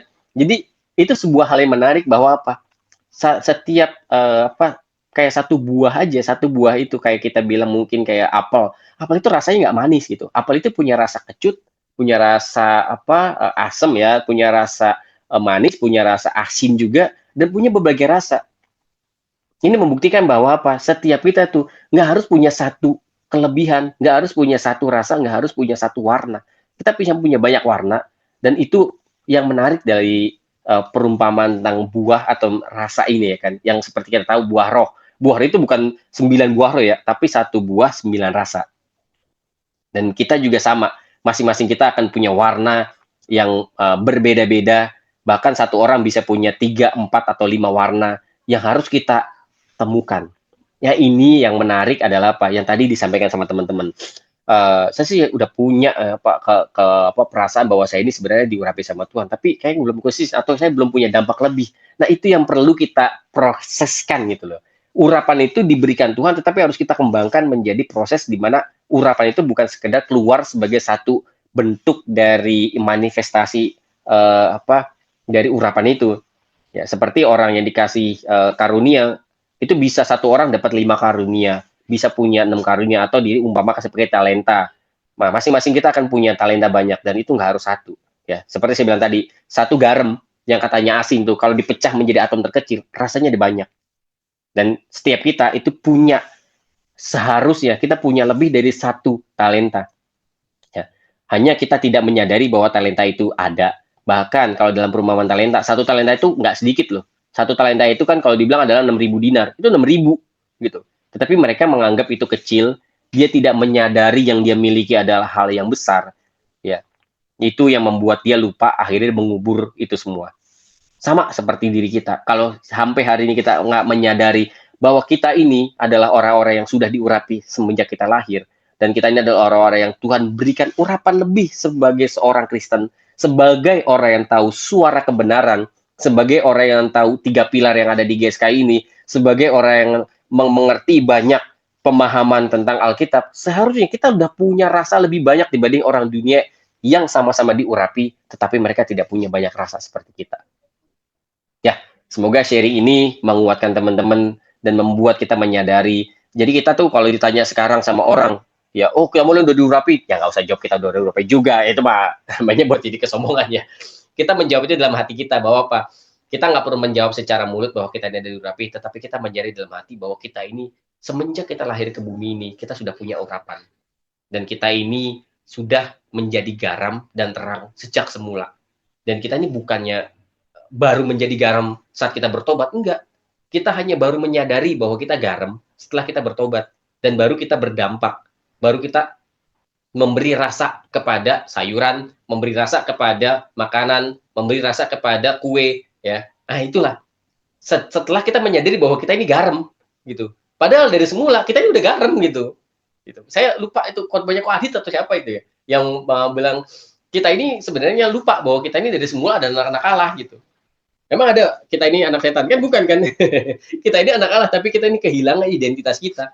Dan kita hanya sibuk dengan teologi, bahkan kita sibuk dengan agamawi, sehingga membedakan, oh itu gereja A, gereja B gitu kan, oh, ini denominasi A, denominasi B, oh ini agama A. Hanya saya bilang tadi, waktu kita melihat orang lain, ya mau dia pindah agama, mau dia apa, selama dia masih menyembah Tuhan, ya kan, dengan cara dia masih teman kita. Kalau dia mulai menyembah iblis, baru kita ikat dia pakai rantai, ya kan, kita tarik dia, gitu ya kan ya. Kalau dia mulai menyembah pohon, baru kita tarik dia. Tapi dia sebenarnya selama dia masih menyembah Tuhan dengan cara dia, biarkan dia, ya kan. Kita berdoa. Kalau memang dia tidak bisa seperti itu, berarti memang dia belum menyadari peran dia atau belum menyadari bahwa identitas dia itu lebih dari segitu. Ya, ini kesedihan kita. Kita ini lebih sedih kenapa? Karena kita yang udah tahu suara kebenaran sejauh ini, tetapi kita ternyata ya yang udah tahu banyak nggak bisa berdampak lebih. Terus kita menghakimi orang yang hanya gara-gara pindah agama, terus kita merasa mereka itu lebih hina dari kita. Tanpa sadar kita yang diberi banyak, harusnya kita bisa dituntut lebih banyak. Kenapa mereka sampai bisa meninggalkan Kristen? Karena kan orang-orang Kristen seperti kita mengecewakan. Ayo, sebelum kita menghakimi orang, coba kita taruhkan itu di depan kepala kita. Apakah kita udah menjadi benar-benar anak-anak Allah yang bisa memancarkan Kristus di dalam hidup kita? Loh, kita aja udah dipilih menjadi pemimpin seperti Kristus, tapi ternyata nggak menyadari peran kita sebagai pemimpin, bahkan kita membuang-buang kesempatan itu. Yuk, kita kembali menyadari ini, dan semoga dengan ini, ya, saya bisa menyadarkan kita semua, termasuk diri saya juga, kembali menyadarkan untuk menjaga kesucian hidup saya lebih, menjaga tanggung jawab saya, dan terus fokus pada LB3, ya. 3 pilar yang diberikan di GSK ini cukup cukup buat saya untuk memetakan hidup saya ya, untuk bisa menyadari bahwa saya ini bukan orang biasa, saya ini dipilih Tuhan langsung ya. Bagaimana saya tahu cara tahunya? Hanya diri saya dan Tuhan yang tahu dengan pergumulan saya ya. Tapi kalau boleh dibagikan, Tuhan telah memilih saya sejak semula. Bahkan Tuhan bilang apa? Saya senang dengan yang terakhir sebelum Pak Eras sakit ya. Sebelum kita ada di bumi ini, kita sudah ada di pikiran Allah. Artinya kita ini sejak semula sudah Tuhan pikirkan akan ada yang namanya Monica, akan ada namanya Noya, akan ada namanya Brian yang akan punya bocil, ya kan ya. Yang sudah punya bocil juga si Michael, ya. Semua itu sudah dipikirkan Allah sejak sebelum kita ada di bumi ini. Artinya sejak semula kita ini sudah orang-orang yang diurapi. Semoga ini membuka wawasan kita, membuka mindset kita, dan mengubahkan hidup kita untuk menghargai urapan itu, dan jangan sampai kita pulang dengan urapan yang redup, dengan roh yang redup, dan bahkan kita menjadi garam yang nggak ada rasanya, yang hanya diinjak-injak.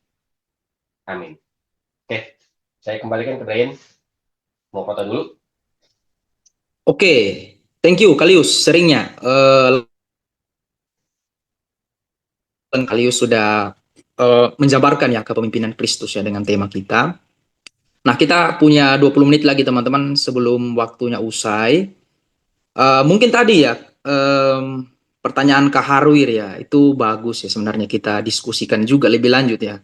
Mengenai irisan tadi ya Kak Harwir, aku nangkapnya irisan ya. Irisan antara kita menyadari atau malah kita menjadi sombong dengan kesadaran itu ya. Mungkin kurang lebih begitu ya Kak Harwir tadi ya, pertanyaan baliknya ya, tangkisannya ya.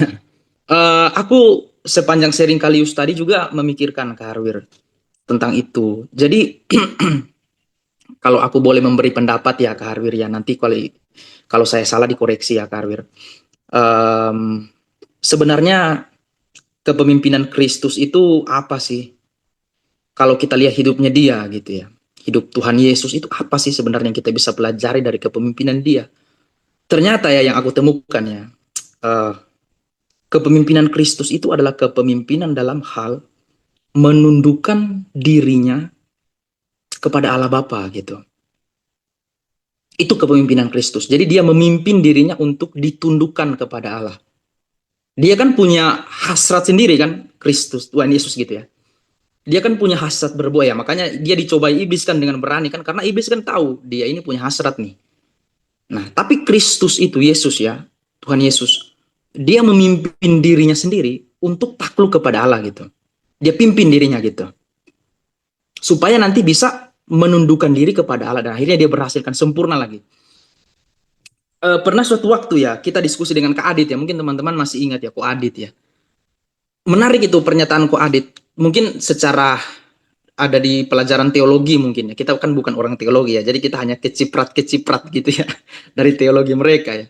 Dia bilang gini, kenapa sih sebenarnya Allah itu disebut Almighty gitu ya, Maha Kuasa gitu dia. Berarti dia maha segalanya dong gitu. Bukan hanya maha ya mengetahui lah, maha kuat, itu umum ya. Tapi Allah itu Bapa ya, dia itu bisa menundukkan dirinya kepada dirinya sendiri. Jadi saya ulangi ya teman-teman, mungkin saya salah ya, selalu lupa ingat ya, tapi kurang lebih begitu perkataannya. Jadi Allah itu tidak tunduk kepada siapapun dan apapun ya. Dia tunduk kepada dirinya sendiri. Makanya dia maha kuasa kan, karena kalau orang punya kuasa tapi tidak bisa mengendalikan kuasanya, berarti tidak maha kuasa dong. Justru karena dia maha kuasa, berarti dia mampu gitu ya, mampu mengendalikan dirinya, mampu mengendalikan kuasanya. Nah, dia yang tertinggi kan. Jadi dia tidak bisa semena-mena juga mentang-mentang maha kuasa gitu kan, mentang-mentang maha kuasa bertindak. Enggak. Pak Eras selalu mengatakan Allah itu selalu bertindak berdasarkan tatanannya, bukan maunya. Tatanannya yang dia sudah buat sendiri, dia sudah rumuskan sendiri, dan dia ikut itu, konsisten itu. Dia menaklukkan dirinya kepada dirinya sendiri. Sebagaimana seharusnya Allah itu. Nah, kita ciptaannya harus memimpin diri kita, karena kita dikasih kehendak kan, berarti kita memimpin nih.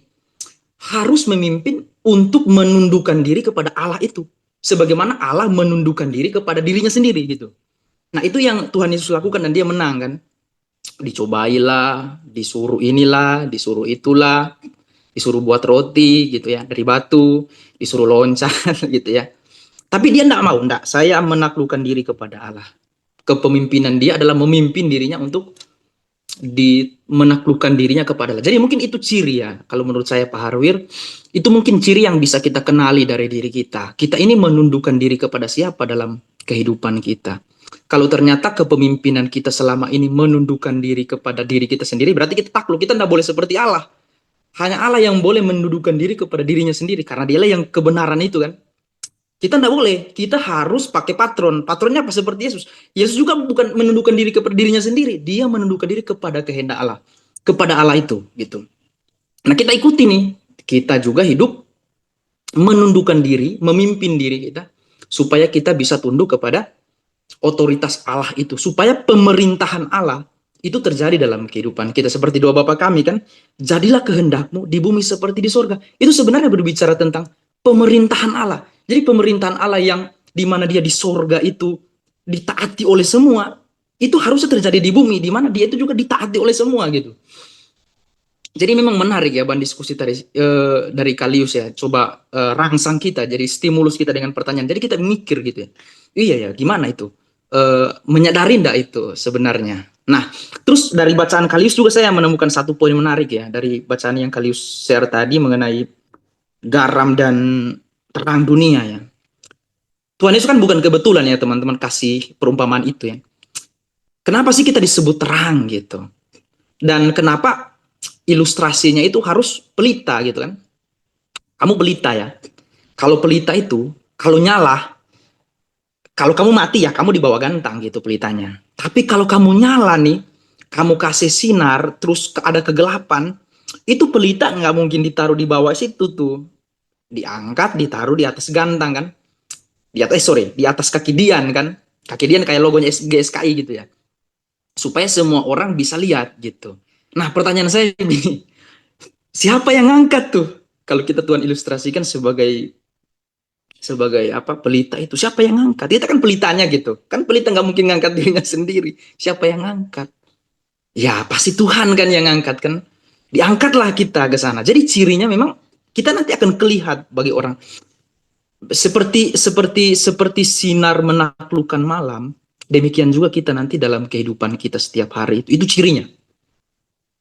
Kamu berduri atau kamu memberi cahaya. Kalau kamu menyakiti, berarti kamu belum memimpin seperti Kristus.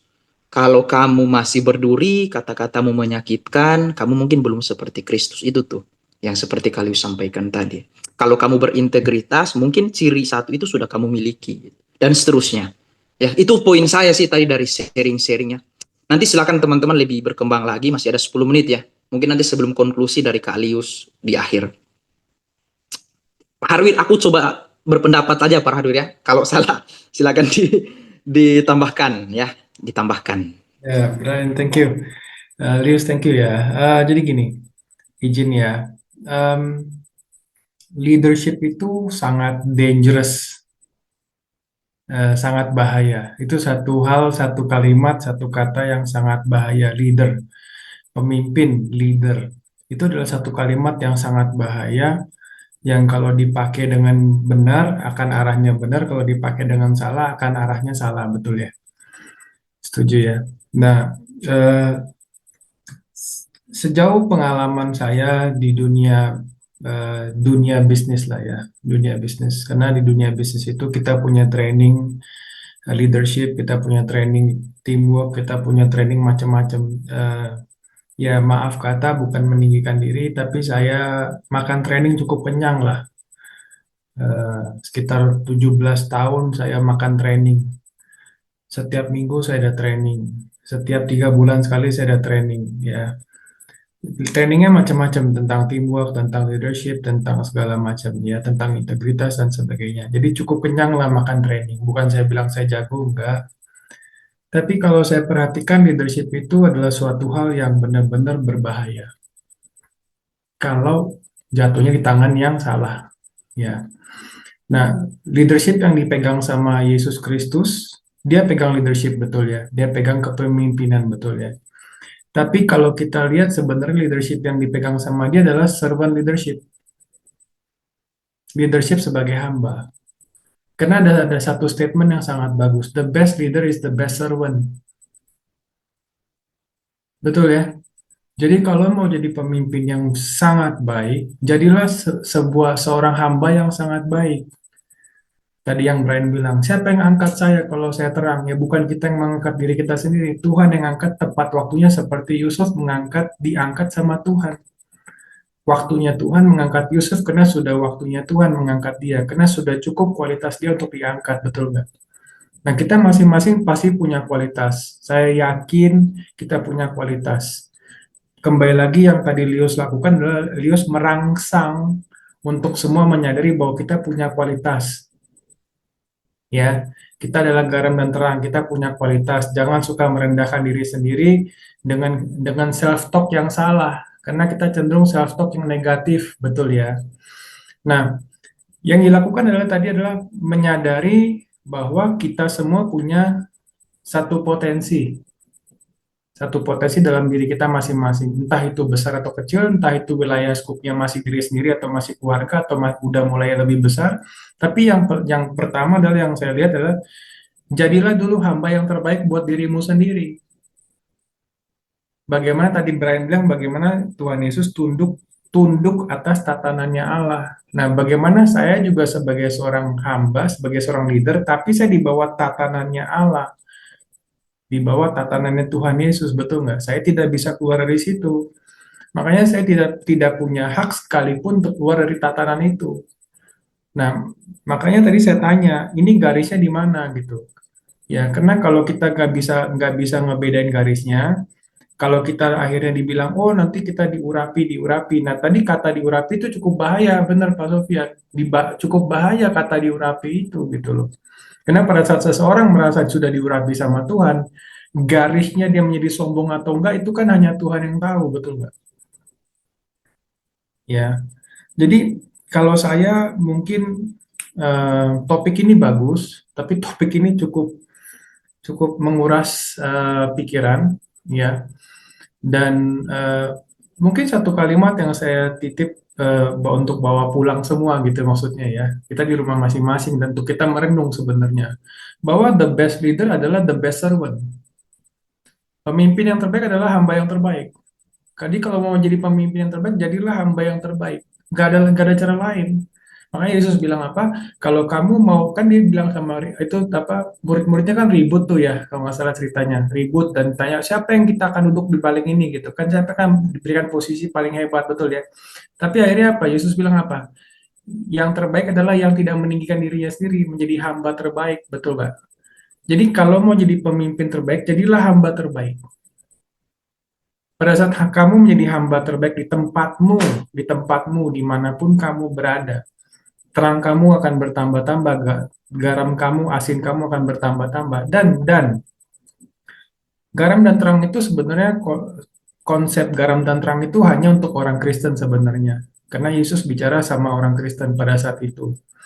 Nah, orang di luar Kristen tidak mengerti tentang garam dan terang. Ya, betul Brian. Barang siapa yang ingin menjadi yang terbesar, yang terakanmu hendak menjadi pelayan. Betul kan? Jadi kalimat itu betul ya. Kamu mau jadi besar nih. Kamu jangan berpikir mau jadi besar, tapi jadilah pelayan terbaik. The best servant, betul nggak? Gitu. Nah, konsep garam dan terang itu konsep yang diberikan kepada umat Kristiani. Karena diharapkan umat Kristiani bisa menjadi garam dan terang untuk dunia ini. Orang di luar konsep di luar Kristiani tidak mengerti konsep garam dan terang ini. Dia orang cuma tahu, oh ya saya lahir di dunia ini, saya punya purpose, oh ya Tuhan Allah kasih saya purpose yang bagi percaya sama Allah, mereka cuma tahu, oke saya punya tujuan. Tapi mereka tidak mengerti konsep garam dan terang. Tapi konsep garam dan terang diberikan kepada kita semua yang mengaku Yesus sebagai Tuhan dan Juru Selamat. Dan dia katakan garam dan terang sebagai kita semua, sebagai garam dan terang yang ikut Yesus. Bukan orang yang tidak ikut Yesus loh. Makanya kenapa kita dibilang sebagai garam dan terang. Orang luar non-Kristen nggak dibilang garam dan terang. Orang luar Kristen cuma tahu adalah saya punya tujuan di hidup ini apa ya, saya punya tujuan apa ya tujuan saya, iya. Tapi mereka tidak pernah mengenal garam dan terang. Nah harusnya kita yang sebagai orang-orang dikatakan garam dan terang, harusnya memang kita lebih dibanding orang-orang yang tidak tahu. Gitu.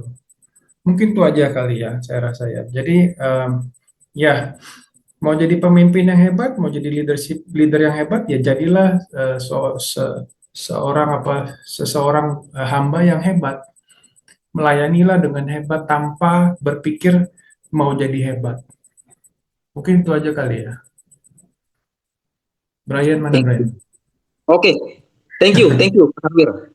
Menarik ya. Semakin malam, semakin menarik ya sebenarnya. Sebenarnya ini yang membuat diskusi menarik ya teman-teman, karena kita saling melengkapi ya.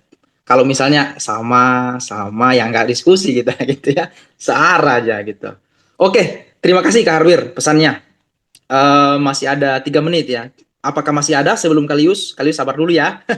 Mungkin ada yang pertanyaan nih atau apa, sekaligus mungkin nanti ditutup sama Kalius. Satu orang lagi deh, terakhir. Ada teman-teman? Pak Sofyan ada Pak? Mungkin Kalau saya dikasih kesempatan boleh, silakan. Jadi benar seperti Pak Harwir bilang ya, statement firman Tuhan katakan kamu adalah garam. Nah itu kita sebenarnya firman Tuhan katakan kita adalah garam. Yang meng-encourage kita, kamu adalah garam bukan yang garam di dapur, tapi kamu adalah garam internasional. Kita bukan hanya yang di dapur. Jadi kalau memang Pak Bambang Nursena bilang firman Tuhan itu jangan dilihat dari konteksnya sekarang ya, dunia sekarang. Kalau dikatakan garam itu sudah tidak berguna lagi, tidak asin lagi, dia akan dibuang. Dan itu kalau kita lihat seperti sekarang garam kan butiran ya, powder ya. Atau sebelumnya itu kita bisa lihat garam yang kasar ya, seperti di tukang-tukang es itu pernah ada. Jadi saya baru dapat ini beberapa lama. Jadi garam itu seperti bongkah batu koral yang digantung di dapur. Pada saat garam itu dibutuhkan, dia diceburkan ke dalam sayur itu dan memberi rasa asin. Nanti setelah dipakai digantung lagi, dipakai lagi, nanti dicelupin lagi. Setelah garam itu tidak memberikan rasa asin, baru dibuang. Nah itulah yang firman Tuhan katakan, kalau garam itu sudah tidak asin, dia dibuang, dan dibuang itu diinjak-injak orang. Jadi satu ayat firman Tuhan itu memang maknanya begitu dalam ya. Banyak perumpamaan Yesus yang Yesus katakan itu terlalu banyak pernyataan kayak gereja di atas batu karang. Karangnya itu adalah batu yang bisa berkembang. Banyak sekali kayak apa sih sorga Tuhan Yesus? Ya seumpama, selalu katakan gitu. Kalau saya diberikan kesempatan dari saya mengenai garam, dari saya seperti itu, Kak Brian. Terima kasih. Thank you Pak Sofyan. Sebelum ke Kalius terakhir, saya setuju tadi dengan pernyataan Kalius ya. Jadi penting untuk kita itu bisa menyadari ya, ini langkah awal sebenarnya. Kita itu menyadari kita itu kalau tadi diurapi ya, kita itu sadar nggak sih kita itu diurapi Tuhan, supaya kita itu tahu maksud dan tujuan kita diurapi itu seperti apa. Sama seperti kita diselamatkan, kita harus tahu dulu kita itu udah diselamatkan loh dengan karya Yesus Kristus. Terus selanjutnya mau apa gitu. Sebenarnya bagus rangsangan Kalius tadi ya, dengan bertanya itu. Saya diberkati banget dengan pertanyaan Kalius itu. Tadi buat aku mikir keras ya, apa maksudnya seperti itu. Tapi itu akhirnya kan kita lebih menyadari kan, ternyata garam itu seperti ini. Ya, kita harus tahu bahwa kita garam gitu. Gimana kita mau menghasilkan rasa kalau kita nggak tahu kita garam? Gimana kita mau memberi terang kalau kita nggak tahu kita pelita gitu? Ya, sadar dulu gitu. Itu sih menarik ya diskusi. Menarik ya diskusinya Pak Sofyan ya tadi ya. Thank you. Kalius, ayo konklusi sebelum kita doa. Sekaligus tutup dalam doa ya Kalius ya. Boleh. Ya, jadi thank you buat Pak Harun ya. Ditambahin. Tadi udah nyiapin sebenarnya di awal ya, pas lagi hujan-hujan tadi mau ngasih tahu juga. Semua mau jadi pemimpin, sebelum jadi pemimpin, kalian harus jadi hamba dulu yang terendah. Kalau dicontohin di saya ya kan ya, saya bisa jadi sekarang saya jadi manajer. Sebelum saya jadi manajer, saya jadi staff yang bodoh dulu gitu. Dan saya setia dengan kebodohan saya belajar. Kalau saya nanti jadi pemimpin suatu hari, saya harus jadi pemimpin yang lebih daripada dari waktu saya jadi staff. Artinya, semua orang harus menguji dirinya, semua orang harus, yang tadi Pak Harun bilang, kalau mau jadi yang terbesar, harus jadi yang terkecil dan setia dulu. Ya, setia dulu dalam hal terkecil. Setelah kamu setia dalam hal kecil, kalau kayak saya suka ngobrol sama Kak Monik tuh gitu, kalau mau jadi dokter yang hebat harus jadi dokter kecil dulu, harus di tempat kecil dulu, baru nanti dapat praktek yang gede, waktu gede lagi. Ya perumpamaan mirip sama batu karang, nggak mungkin batu karang tiba-tiba jadi gede, dia kan berkembang dari kecil jadi gede. Nah, dan tadi yang dari Pak Sofia juga, ini serunya diskusi home ini adalah gini, semua pendapatnya saling melengkapi, nggak ada yang paling benar ya kan, tapi semua saling melengkapi dengan hikmat yang Tuhan kasih masing-masing. Dan satu juga Pak, kalau histori tentang garam yang diinjak-injak itu bukan tentang garam itu nggak berguna loh. Artinya diinjak ini, garam yang udah tawar itu kan menjadi seperti batu pada umumnya, itu dijadiin bahan pembuat jalanan atau buat nutupin jalanan pasir, karena bagaimanapun mineral ya, itu mineral tetap keras gitu kan. Kalau di Israel itu kan terkenal pasir padang gurun kan. Nah, kalau garam itu ditaruh di atas padang gurun, dia jadi membentuk jalan. Makanya arti injek-injek itu tetap garam itu punya makna gitu kan. Bayangin, ini loh hebatnya Tuhan itu, walaupun ya udah nggak ada rasa tapi tetap berguna. Jadi nggak ada satupun orang yang nggak berguna ya. Kalau Pak Howard bilang konsep garam itu hanya di Kristen, amin, kita setuju. Kenapa? Karena cuma di Alkitab yang itu. Yang lain nggak ada. Yang lain hanya ada sebaik-baiknya orang yang berguna, sebaik-baiknya manusia adalah manusia yang berguna buat orang lain. Mungkin itu terkenal juga ya. Ya itu kan satu hal yang kita bisa lihat bahwa setiap orang pun punya mindset ya, atau punya pengajaran di mana mereka harus jadi berguna bagi sesamanya. Dan kita orang Kristen seharusnya menyadari kita tuh punya fungsi yang lebih daripada yang mereka. Makanya kalau dibilang enak aja orang Kristen, kagak. Jadi kalau misalnya dia mau keluar, ya udah nggak apa-apa. Emang dia nggak kuat dengan beratnya target kita. Target kita tuh bukan target jadi manusia yang beragama, tapi target kita jadi sempurna seperti Bapa. Sempurna dalam apa? Pasti dalam kasihnya. Ya, yuk kita semangat dengan perjuangan kita masing-masing, menyadari bahwa kita ini diciptakan Tuhan dari semula. Kita sudah ada di pikiran Bapa, dan Dia berharap kita pulang sesuai dengan keadaan yang Dia harapkan waktu pertama kali Dia mau merencanakan akan mengadakan kita di bumi ini. Ya, itu suatu kata yang sangat-sangat dalam dan mendalam di hidup saya untuk bisa saya terus kenakan dan bagikan. Dan biar ini semua mengetuk hati kita untuk menyadari kita masih punya waktu, dengan waktu kita masing-masing untuk apa? Untuk kita lebih memancarkan cahaya kita supaya Tuhan bisa angkat kita. Bagus banget tadi yang disampaikan juga ya Pak Harwir ya, dan juga sama Brian. Tuhan nggak mungkin angkat kita kalau kita nggak punya terang yang layak untuk diangkat. Jadi kalau kita, yang saya umpamakan ya, mungkin sekarang cuma posisinya staf rendahan, atau misalnya kerja usahanya coba gitu-gitu aja, nggak jadi usaha yang hebat. Kamu nggak setia, kamu nggak benar-benar memancar. Tapi kalau kamu sudah memancar tenang, Tuhan akan angkat, dan pada saat Tuhan angkat, kamu harus berguna untuk lebih banyak orang lagi. Bukan cuma cahaya yang kecil yang di bawah kaki, di bawah gantang aja, tapi kamu menjadi cahaya di kaki Dian yang bisa menerangi banyak orang. Artinya apa? Semakin tinggi kita, peran kita akan harusnya lebih.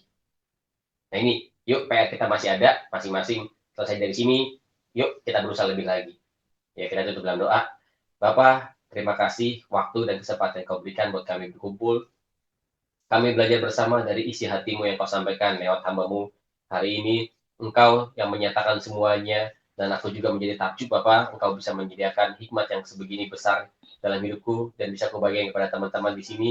Dan biarlah kami semua menyadari bahwa Engkau menciptakan kami lebih daripada apa yang dunia ini telah tanamkan di hati kami.